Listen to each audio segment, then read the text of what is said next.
Hi everybody, welcome back.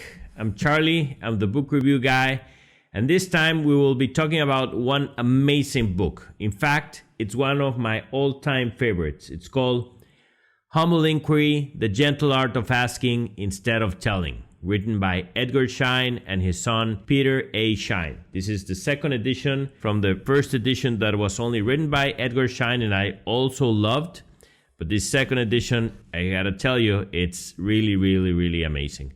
May I remind you that this video is not a book report, but a book review, where as always, I hope to give you a strong idea of what this book is about and some more information where the book has been helpful for me, for someone around me, from my book clubs, my work, my family, so you can evaluate if reading this book will be helpful for you. So stay tuned and buckle up while we explore Humble Inquiry, the gentle art of asking instead of telling. So welcome back. So let's start talking about the authors. It is important to understand that my lawyer side makes me always want to go a step further to find out a bit more about the authors and what gives them the authority to write about subjects that they're writing on. I was not wrong with these two personalities. First, meet Edgar Schein, a pioneering figure in the field of organizational culture and leadership development. Throughout his groundbreaking research and insightful writings, Schein has become a guiding light for professionals seeking to understand and transform organizational dynamics. Ed has multiple degrees, starting with MIT, University of Chicago, Stanford, Harvard, where he got his PhD in social psychology in '52, so he's definitely an authority. He was born in 1928, and his journey began in MIT, where he served as a professional for organizational psychology for over 4 decades. His passion for understanding how organizations function and evolve led him to explore the intricacies of organizational culture. Schein's concepts and framework are widely applied in various fields, including organizational development, change management, and human resources. His research has equipped leaders with tools to diagnose cultural issues and design interventions that foster high-performance cultures. Schein's teachings and mentorships have left an incredible impact on generations of students and practitioners throughout the ages. He emphasized the role of leadership in shaping and transforming organizational culture, urging leaders to understand the culture context in which they operate, in which we all operate. Now, to the second author, Peter Schein, who is Ed's son. He's a renowned organizational consultant and leadership expert known for his work in the field of organizational culture and change management. Born and raised in the United States, Peter Schein developed a passion for understanding human dynamics with organizations from an early age. Peter is a graduate from Stanford University with a bachelor's degree in social anthropology and an MBA from Kellogg, so he's quite an authority. Drawing inspiration from his father, Peter pursued a career focusing on helping companies and leaders navigate the complexities of today's business environment. He honed in on the expertise of organizational culture, leadership development, and team dynamics, gaining practical insights from the extensive consulting expertise with a wide range of organizations across the industry. As a consultant and speaker, Peter has developed impactful workshops and presentations on topics such as organizational culture, leadership, and change management. His approach emphasizes the importance of building strong relationships, active listening, and understanding the underlying assumptions and beliefs that shape the organizational culture. Both authors, father and son, certainly have the credentials to be talking with ownership about the content of this book. I feel good recommending them. They are solid, they're not improvised. More to come. So welcome back. In this chapter, we're gonna get an overall view of the book and some really good golden nuggets. So let's delve right in. There are 8 chapters that cover this book. And in the second edition, which I really love, they have added discussion guides, exercises, and also 12 mini cases that can help you relate to things that might be going on at work or at home or you name it. So this book speaks mainly about humble inquiry, which means asking questions to which you don't already have the answer, and building a strong relationship based on interest in the other person, not worrying whether the other person might find you silly or the environment might find you silly. The true interest in the other individual should be worth even more. That's what differentiates us from other types of leaders, true and genuine interest. The subject of this book may seem misleading, even though it talks about personal relationships and gives some clear examples. It is mainly centered on improving the communications and results in a work environment, and it is in this environment where most of the concepts really thrive. The book begins by explaining how the most helpful way to approach certain situations in the workplace is to ask questions. Bosses or direct reports sometimes have a tough time asking questions. We have to make it in such a way that we can access the information that we need. This may seem obvious, but it's not. It's really not. In the working environment, communications are usually a one-way street, where historically, the lower structures of the company are being told what to do and how to do it. When a problematic situation arises, it is the manager that usually tells the operators what happened and when it happened, and most important, they also tell them what they did wrong, instead of asking them what really happened from their point of view and exploring the possible areas of opportunity within the process. Normally, the operators know exactly what happened. They are there doing the job every single day. This usually turns into a situation where instead of learning from the issue and resolving it, the operator gets scolded, and usually, more often than not, the problem comes back to haunt them in the future. And this happens so many times. Crazy.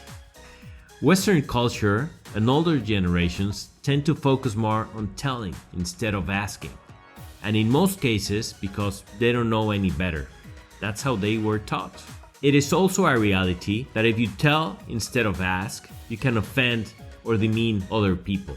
The book touches on subjects of breaking through the company's politics and bureaucracy in order to be able to go to a place or a process of a humble inquiry, by destigmatizing the act of questioning, even if the questions may seem basic.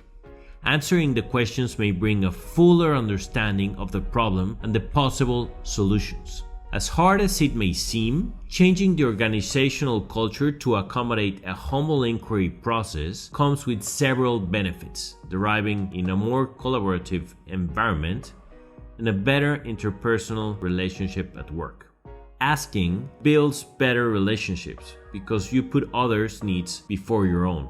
This is not easy because it involves selflessness and, in the best case, a true and genuine interest of the team, as we just mentioned before. Only really good leaders do this. What side are you on? Use diagnostic inquiry to ask clarifying questions to find out feelings, reactions, causes, motives, future actions, and most of all, the big picture.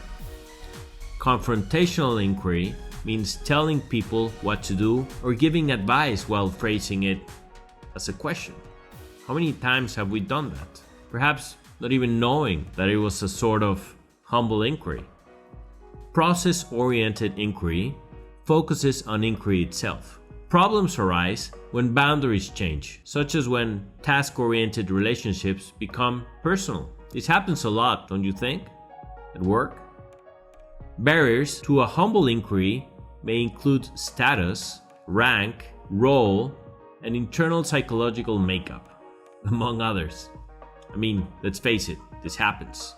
Practice humbly by slowing down, becoming more mindful, developing a greater sense of awareness of your surroundings, as well as asking lots of questions. This second edition, also talks about how we can evaluate if someone is telling the truth and how to subtly suggest to someone to be truthful, even without them feeling forced. In summary, by knowing how to ask better questions, your team will be able to solve problems better and have a better experience doing so. I can tell you a lot more about this book, but I really don't want to spoil it. It's full of knowledge, practical knowledge, of people that have already walked the path. You have to read this book, believe me. More to come. Welcome back. So I love this part. This is where we land some of our previous ideas so that we can understand how they work in an everyday environment that we can relate to. No, that is very important. Sometimes we read stuff in books and we say, well, how can I really apply this? Well, this book actually you can apply pretty much everything. Also, I get to share with you some of real life examples from my over 27 years of working experience. And so today I prepared two examples, one work-related and one home-related, on concepts that are pretty clear on the book that we are about to read. So the first is work-related. This first example is from a couple of years back. It had to do with trying to solve an issue with a team of bread bakers. See, we sold fresh bread and pastries, and we needed to increase the lifespan of our pastries by 3 hours. It is not that they expired. The thing is that fresh pastries with no preservatives have a very short freshness window. The main enemy is oxidation and air. It dries it up, and fast. We had to see how we could start the process of doing the dough and the bread later in the day, and complete all of the stages and still make it in time to send the bread to our restaurants before midnight, so we could deliver the over 100 restaurants that we had to within the city. The thing is, many wanted to start earlier in the day, that is, the bakers, obviously, because they knew that some of the other teammates might have been a little bit slower, to say the least, and no one wanted to leave later in the day, nor miss the goal of delivering the bread. We wanted the answers to come out from the bakers in a safe environment where they didn't feel attacked or dumbed down. We wanted everybody to contribute to the solution and then write down the plan. Therefore, all of us would be accountable and synchronized.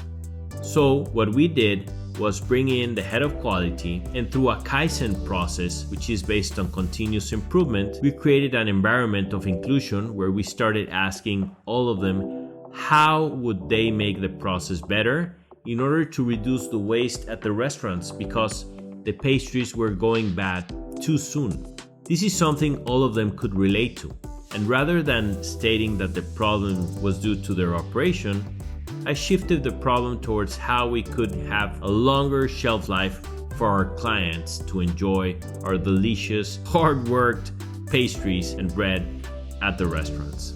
The activity ended up bringing all of them together. Many suggested adding new systems and equipments to produce faster and with more consistency in a shorter amount of time. Some suggested starting to do a par-baked bread, and some suggested even faster distribution systems. And faster cars for some. So that was not possible. But some even suggested shifting a newer option for pastries, like a different menu perhaps, that had more resisting doughs. Anyway, to one question, there can be many answers, and all have to be taken into account in order to generate that feeling of inclusion and respect. There are no dumb questions, and there are no dumb answers. There is just a scale of possible solutions in a way that each one of them can bring a greater or a lesser impact on the process. At the end, we managed to complete the task, solve the issue at hand, which was to have a longer shelf life, improve the team's communication among themselves, and introduce them to a concept of Kaizen and continuous improvement. All this through our humble inquiry system. There were a set of questions that upheld everybody's opinion to the same level. And the best thing is that the solution came out of them, not me, not the managers. It was then and there where they saw they had the power, and that made them happy. And that is very, very important for me as a leader. So, there are many golden nuggets from that story, and obviously there are many different ways that we can guide the humble inquiry process. But certainly that played out not just in our favor as a company to reduce waste, but also in a better experience for the guests. Because every now and then, a server might have shared a piece of pastry that might have not been the best quality. So everybody won. The second example has to do with my family, and I think it applies perfectly. I wanted to apply this with my boys at home.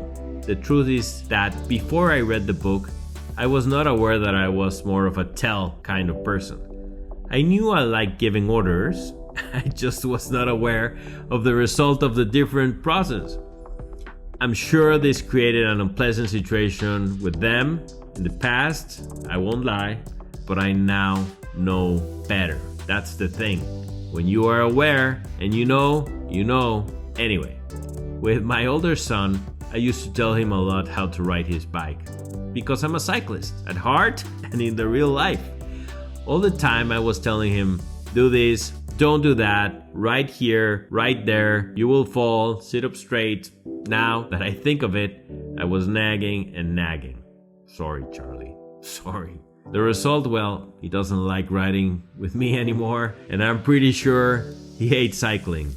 Anyway, I should have known better. And so, with my youngest son, I tried a different approach.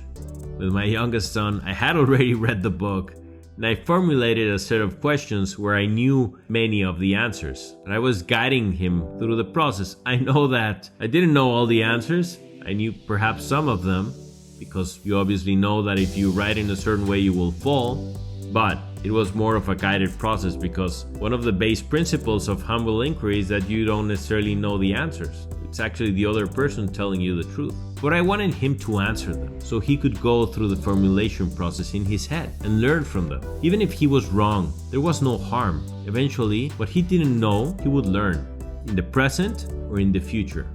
Riding a bike at the end of the day is not nuclear science, like I thought many years back, but now I know better. It is just riding a bike. The result, well, he asked me to ride every single day.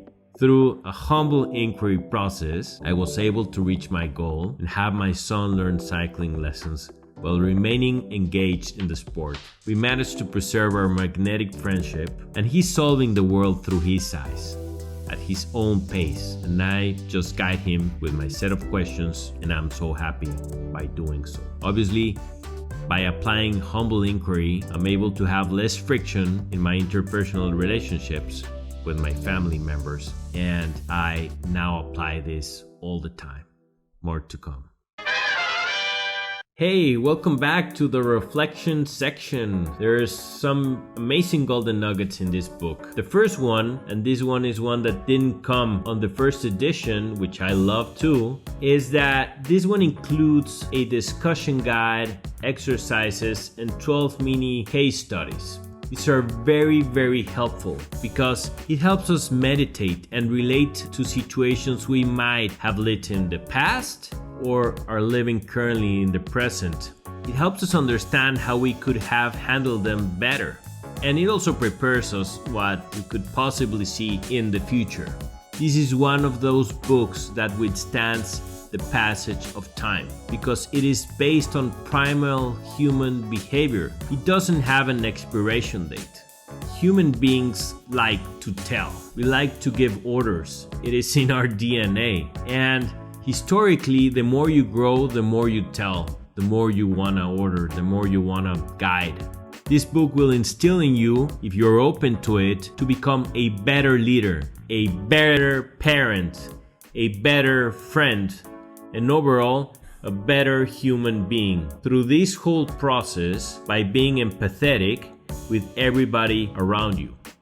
Asking instead of telling will help you learn so much about everybody else in a way not possible before.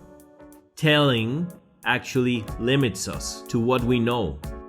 Asking expands us. There is never a wrong time to use humble inquiry. If you suddenly feel you have failed, don't worry. The base of humble inquiry is that you value the other person as you value yourself. So sometimes, in the best interest of the friendship or relationships, it is much better to ask for forgiveness, set the stage, and follow through with the questions you should have asked in the first place. This is not just a book, it is a guide. And if you're a teacher, a mentor, a guide, or a trainer within your community, company, or within your family, it will help you amazingly. So read it.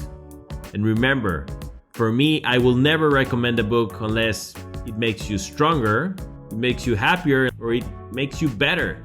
Just better. Humble Inquiry checks all the boxes. More to come.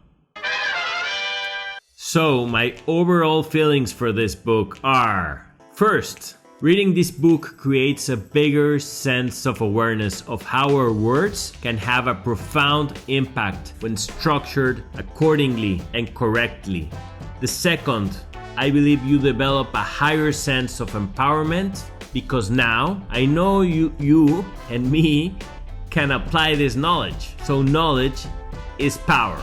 Remember that. The third, and as always, I ask myself, has this book made me stronger, happier, and better? And the answer is most definitely yes. No question about it. My score for this book is 5 light bulbs. And I love the first edition, but this second edition, I like it even more. So 5 light bulbs is equal to true enlightenment. Welcome back. So we're in the closing section, and I want to thank Ed and Peter Schein for this delightful second edition. I said the first edition was a treat, but this second edition is the whole enchilada, and I really liked it. Please tell me if you like this book. You can leave your comments on the section below. Reminder, friends, as always, there's a link on the comment section below. It will take you directly to the Amazon store where you can get either the paperback or the Kindle.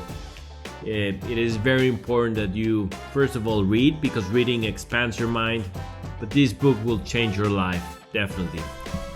We already have the next book. It's called The Fred Factor. I truly love this book. There's a before and after for me in regards of this book. There's always a Fred on every company, even in the family. Heck, we might be the Fred.